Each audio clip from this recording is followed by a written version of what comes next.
In the year 60 AD, the Roman Empire has taken over most of Europe except for Britannia, which still resists. On the island of Mona, the Roman army arrives to kill 300 druids, slaying them one by one without mercy. But even in their last moments, the druids never stop believing that one day their mythical warrior goddess will save their people from the Romans, so they die praying on their knees. Later in Rome, Commander Paulinus reports the latest massacre to King Nero, commenting on the druids' legend of a warrior goddess. Nero agrees they can't allow the druids to find a savior, so he issues a decree that forbids all women from holding a position of power. Meanwhile in Britannia, the Iceni tribe is living in peace under the leadership of King Prasutagus and his queen, who are the proud parents of 2 young girls. One morning, warrior Kieran informs Prasutagus that Rome has sent a new procurator called Catus, who doesn't like Britannia much. While the men discuss politics, the queen takes the girls to language classes and a cosmetic session. Once they're all nice and pretty, they make their way to the market, only for the girls to get disturbed when they find a bunch of men killed on crosses. At first the queen doesn't see the big deal since she thinks they're criminals that got their sentence, but her maid corrects her. Those dead men are actually Christians that Rome killed for their beliefs. The queen refuses to be intimidated and takes the girls to the market anyway. While they look around, they notice a group of Trinovant warriors having a drink. Suddenly Cardamonda sees the queen and kneels before her as she calls her Boudica, the name of the warrior goddess. When they hear that, the other warriors kneel along, but a stall owner hears the maid explain the goddess legend to the girls and protests in the name of Rome. The man tries to grab the queen to take her to the Roman guards, but Cardamonda immediately cuts his hand and then decapitates him. Afterward everyone runs away before the Roman guards can find them. Sometime later, Prasutagus explains he had to negotiate and bargain with the centurions to prove his wife's innocence. For around a year, the queen isn't allowed to return to the market. Anything she wants she must send a servant for. Then the queen asks him why the Trinovant warriors saw her as their goddess, so Prasutagus guesses it's because of her barbarian blood. In the afternoon, the queen plays with the girls using training swords, but it's clear none of them have proper training. Prasutagus soon joins them while Kieran announces he's leaving, and the queen notices he's been in a constant broody mood since he lost his family in the war. Then she teases her husband with a wooden sword, which makes Prasutagus think the barbarian blood in her is stronger than he thought. Since obviously the queen can't leave her origins behind, Prasutagus decides to gift her the dowry her father gave him when he married her. It's the Boudica sword, which was forged by forgotten magic and protected for centuries by the druids. Its color changes with the flickering fire. The next day, Procurator Catus visits the Iceni tribe and Prasutagus has no choice but to kiss his ring. They have a nice meal together and the locals pretend to be honored by Catus' presence, but they're clearly uncomfortable by his passive-aggressive comments toward their culture and his admiration of their fort, which implies he wants to steal it from them. Afterward, Prasutagus orders his men to be well-behaved because Catus can choose to destroy the village over the smallest mistake. He asks Kieran to round up a bunch of bandits and undesirables to send them to Catus as tribute as an indirect way to show him the lands are dangerous and hopefully kill any ideas of him settling down here. Kieran obeys his king, but he doesn't like the idea. Sometime later, Prasutagus leaves with his men to catch all those bandits for tribute. After a few days they come back but Kieran has bad news for the queen. While they were fighting the bandits, they were ambushed and Prasutagus died in battle. The queen has a total breakdown and sends the men away, yelling at them for not protecting their king. The next day, since there are no male heirs, the Iceni tribe declares her their new queen leader and gives her the royal torque that marks her as such. Kieran doesn't look too happy with this decision. The ceremony is suddenly interrupted by Catus and his men, and he explains the Roman Empire doesn't accept women in positions of power and that now he considers the tribute they sent him a bribe. Because of these 2 crimes, Catus will take all her land and she will be punished together with her daughters. He also reveals that Kieran was the one who told him Prasutagus' location so that his soldiers could ambush him. The soldiers immediately drag the queen away from her daughters, throw away her torque, and tear off her clothes before hanging her on a tree, where they proceed to flog her. As the queen is hit over and over, the tribe can only watch, because those who try to protest are held down by the soldiers. After the punishment is over, they brand her face with Nero's initials, an act usually reserved for slaves. In the evening, Cardamonda and the Trinovant warriors sneak into the Roman camp and silently kill a bunch of guards until they find where the queen is being held and take her away. By crossing the river, they manage to move unnoticed and make it to the Trinovant tribe, where they take care of the queen's wounds. While she rests, she suffers a fever and keeps asking about her daughters, so Cardamonda has to tell her the Trinovant tribes are her children now. The queen refuses to accept it, but thankfully at that moment the girls enter the tent and reunite with their mother. Cardamonda also gives her a set of fake teeth that she stole from a centurion because a warrior must be able to bite.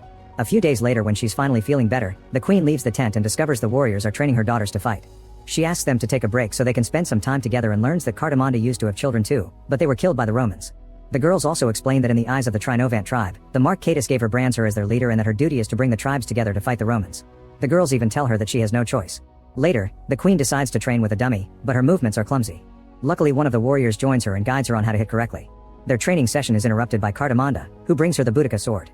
Apparently Catus had given it to one of his soldiers and Cardamonda killed the guy to recover it. The queen is incredibly touched by the gesture, but her trainer comments that bronze isn't a good metal for a sword. At that moment, Wulfgar and his tribe arrive to meet the queen. Wulfgar isn't impressed by her lack of experience and proper armor, saying he should be the one leading. He then proceeds to make fun of her sword and breaks it in 2 before throwing it into the river. The queen rushes to jump into the water to recover the sword, which worries the warriors because those currents are strong enough to drown a person. However, the queen comes back and shows the sword magically fixed itself, which impresses everyone and causes them to kneel as Wulfgar announces she can depend on him and his men. The queen raises her sword and finally accepts the name of Boudica. In the evening, the warriors recover the royal torque as well and do a ceremony that officially welcomes Boudica as the new queen of the United Tribes. She offers a heartful speech about regaining their freedom and mentions they can ambush Cartus' convoy in 2 days. Wulfgar is skeptical because Cartus has a powerful army and it'd be like walking to their deaths, but Boudica makes her sword float back to her hand before leaving and everyone sees it as another sign. While Boudica is in the forest ready to fight alone, Wulfgar shows up with his men and they accept to help her fight while chanting her name. 2 days later, the convoy is crossing the forest while being led by Kieran, who is now part of the Roman army. They find Boudica alone in the middle of the road and she asks to parley with Cartus. At first Kieran tries to ignore her request, but she threatens with great violence until he goes looking for his boss. Cartus shows up and doesn't recognize Boudica, so she takes the chance to remind everyone that she's the queen of these lands before calling her sword and killing Cartus with quick movements. At that moment the tribe warriors come out and surround the Romans in a very successful ambush. Soon there are fights all over the area as the Romans try to defend themselves or run away, but Boudica's men are ruthless and kill every single enemy they put their eyes on. Boudica sometimes loses her foot or her sword, but she never gives up and keeps going until there isn't a single Roman left and their heads are impaled on spikes. When it's all over, the tribesmen take gold and anything useful from the bodies. 2 warriors find Kieran trying to get away and bring him to Boudica, and the mere sight of him makes her so mad that she starts stabbing him over and over for his treason. A worried Wulfgar has to pull Boudica back before she loses her mind, and she announces they'll ride for Camulos. Wulfgar thinks it's a good idea, but they'll have to get a blessing from the Druid Council first. In the evening, the Druids give them their blessing by making Boudica and Wulfgar drink from Catus' skull as tradition dictates. After the blessing is done, Wulfgar tries to flirt with Boudica even though he already has 2 wives, but she turns him down because she still considers herself to be the wife of King Prasutagus. After Boudica is left alone, another Druid comes to talk to her about the meaning of life. She tells Boudica that her daughters actually died and she refuses to accept it. Boudica starts thinking about all the family's memories together as the Druid explains that her daughter's spirits will always be with her and that she'll die soon, but first she must lead her army again. Upset by all these revelations, Boudica leaves the shack to ask Wulfgar if he can see her daughters and he confirms they're just her imagination. This causes her to have a breakdown and pass out. Moments later, Boudica wakes up in a bed and sees her daughter's spirits by her side. This time she knows they aren't real, but she still appreciates their support and promises they'll reunite soon. A few days later, Boudica and her army arrived at Camulos. This town was occupied by the Romans after they murdered all the locals and made it a retirement settlement for their senior soldiers. It's easy for Boudica's group to invade the town and kill all the Romans because of their old age, causing a complete massacre with heads decapitated included. The fight is over in just a few moments, and after they've taken anything valuable, they set the whole settlement on fire and Boudica announces they just got started. Later after they've set up camp, Boudica notices the warriors are celebrating in a very peculiar way. Wulfgar explains they are getting the same mark she has on their cheeks as a way to pay tribute to her, which upsets Boudica because the symbol equals slavery. However, Wulfgar points out they can't read, so they're giving the symbol a new meaning. When they make it to Cambridge Forest, they ambush another Roman convoy and dozens of soldiers are killed with no mercy. The more they fight, the more coordinated Boudica's army becomes but also the more vicious, and heads are decapitated left and right. Later in London, Boudica's army attacks the harbor in the middle of the night and burns down their enemy's ships. The Roman soldiers try their best to hold the line, but there's nothing they can do against these furious tribesmen and Boudica takes great pleasure in decapitating their captain. Meanwhile in Rome, riots are taking over the city and buildings are burning down. People aren't happy with how costly war is and are demanding a victory. Paulinus tries to rescue Nero, but the king explains he's a musician, not a warrior. He feels that Roman has forsaken him, so he decides to self-delete.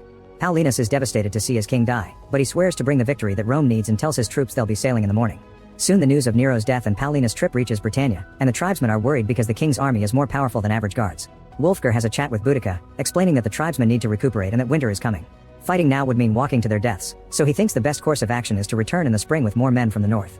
Boudica refuses to send her men home, saying they need to finish what they started. The spirits of her daughters point out that Wulfgar is probably mad because she turned him down, but Boudica still doesn't want to lay with him even if it's for the greater good. They can't reach an agreement so Wulfgar takes his men away, and Boudica is left with only the Trinovant tribe. The next morning, the tribe gets ready to fight and they learn that Paulinus is making his way to Watling Street to meet her. Boudica is eager to go, so she gives her tribe an encouraging speech and kisses the land, promising to get back their freedom. The tribesmen run toward the road to start their attack, but to their shock, the soldiers move out of the way to let them pass. Paulinus is an experienced strategist and has prepared the perfect ambush with dozens of archers that soon open fire and start killing the tribesmen. Horrified, Boudica orders her men to turn her carriage on its side for protection, but it's pointless. Many of her men are still fighting and they keep dropping like flies. Boudica tries asking her daughters for help, but the girls explain her time is finally over and she must join her family.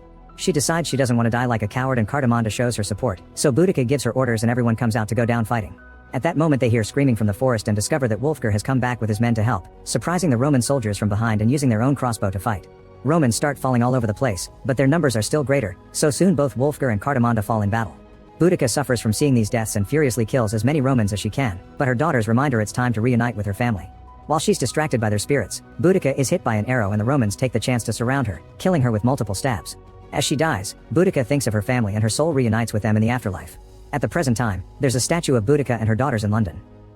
Make sure to subscribe and turn on notifications so you can watch more videos like this. Thanks for watching.